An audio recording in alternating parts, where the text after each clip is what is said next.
Hello everyone, today we'll be discussing on how you can implement an Ajax data table. In our previous videos, we discussed on how you can get started with data tables by creating new pages and creating the new initialization.js file for your data table, and how you can actually customize that said data table initialization. The data table of choice or plugin of choice that we're using is datatables.net. What reason why we're using datatables.net is because, again, it's one of the best and most powerful and most flexible data table plugin available. And data table is also integrated in all of our products you see here.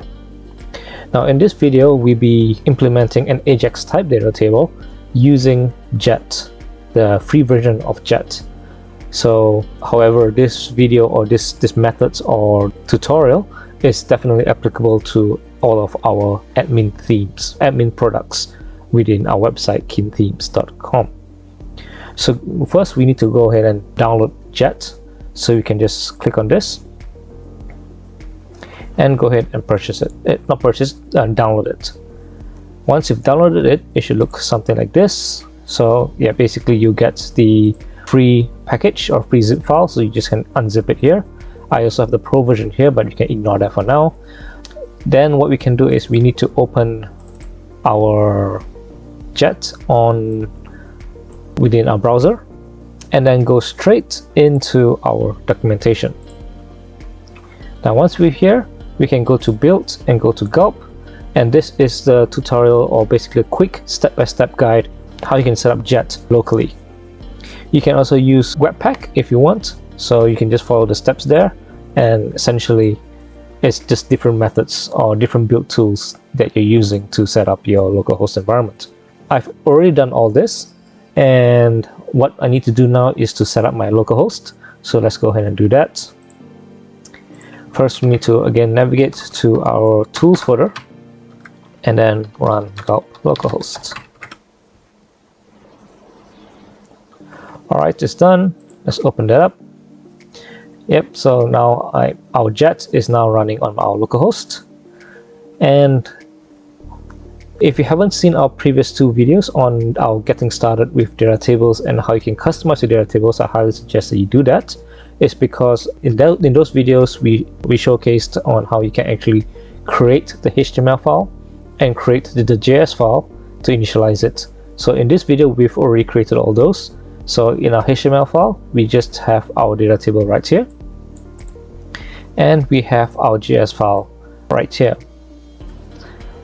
So to have an Ajax, to implement an Ajax type data table, basically we are trying to query our data table data content, data rows from somewhere within the server.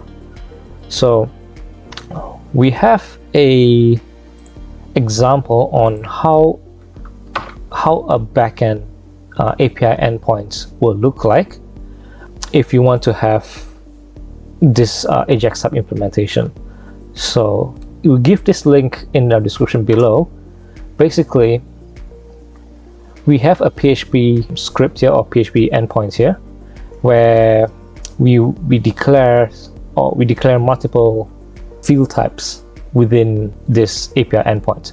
So we have our record ID, our order IDs, our name, countries, and so on. So these are the data types that's available when we query this endpoint, and the response we get is like multiple data response with all of this. But we do not need all of it. We just need a certain number of it. Probably we just need like 5 or 6 columns. So we're going to pick and choose which field we want to display on our data table and get right into that. So let's go ahead and go back to our data table page that we've created. So here, there we go. So this is the data table we created in our previous video, where we added some customization of some custom options within the data table initialization to have it scroll instead of it being paged. But now we want to grab all this information from an Ajax call instead of just pure HTML.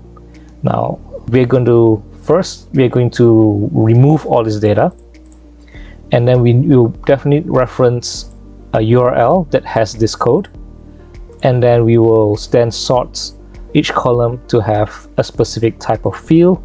Like maybe column 1 or column 0, which is this one, will have the name field, and the next column will be maybe country or email or so on.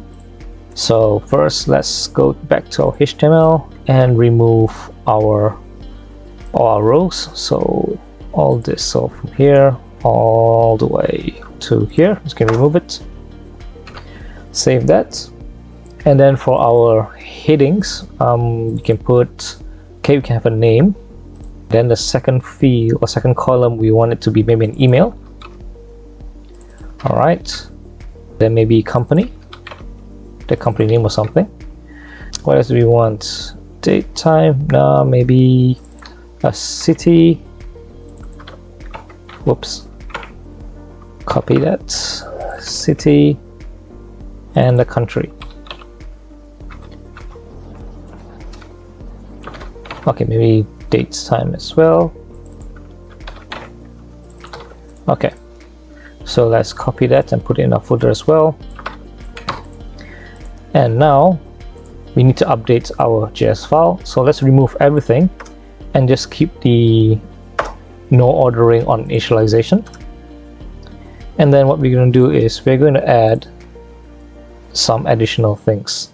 So in order to see a reference or get a reference on what this may look like, we can actually go here and just type Ajax and click on that. So Ajax configuration. So here we have some Ajax examples. You can have an Ajax URL and then you have a data source and whatnot. So let's go ahead and do just that. So let's grab this, put it in here, and let's just follow our format just to keep it neat. Now this is the URL for our endpoint.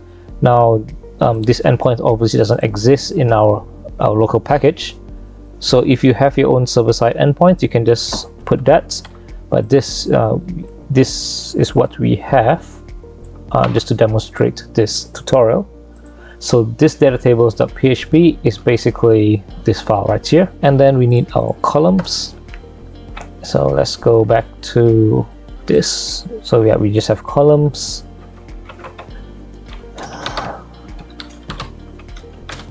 and it's an array, and in the array we have an array of objects, and we just put in data, and then we want to basically use whichever field that we want from here.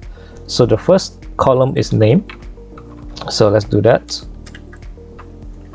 Name, and a comma, and then let's just count how many columns we have. 1 2 3 4 5 6. 1 2 3 4 5 6. Okay, second column is email. Okay, let's double check, just call email. And then we have company, pretty sure just called company. Let's put company here. City, then what do we have? Country, and last one, date, time.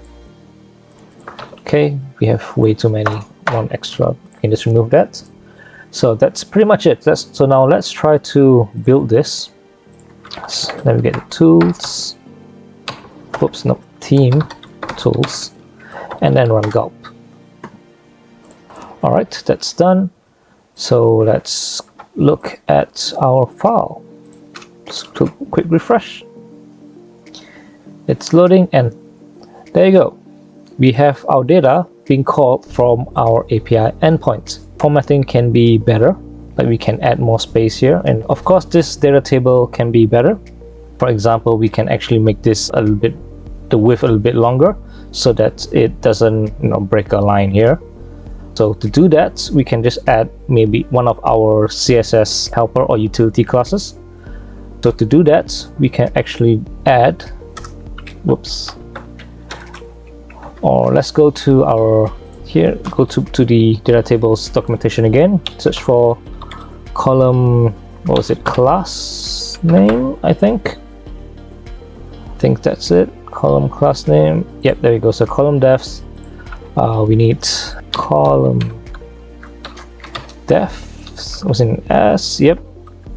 And then it's an array. And then in the array we have an object that we can put class name. Whoops. We can just type it out to something, and then we want to target the column. So it's 0, 1, 2, 3, 4, 5. Target 5. And the class name, maybe let's double check how big is this.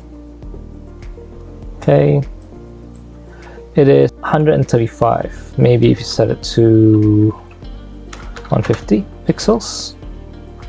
150 is not bad. All right, so let's put it as 150. So W 150 pixels. So let's rerun our gulp or rebuild it. Okay, it's done. So now let's test it. Refresh. And there you go. So let's double check our column. As you can see, we have this additional class that we just added in that sets our width to 150 pixels. So it's as simple as that. All you need to do is just have a set endpoint, and then just point it to it, point the JavaScript or the Ajax parameter to it, and then have your endpoint return any type of object that your data table will require. And then you can use these columns to basically sort the data and apply your data object to specific columns. Alright, so that's it for this video. I hope you found this video informative. If you did, give us a like, and please subscribe to our YouTube channel so that next time we release a new video, you get an update. Please follow us on our social medias. Links will be in the description below, and I'll see you guys in the next video. Take care.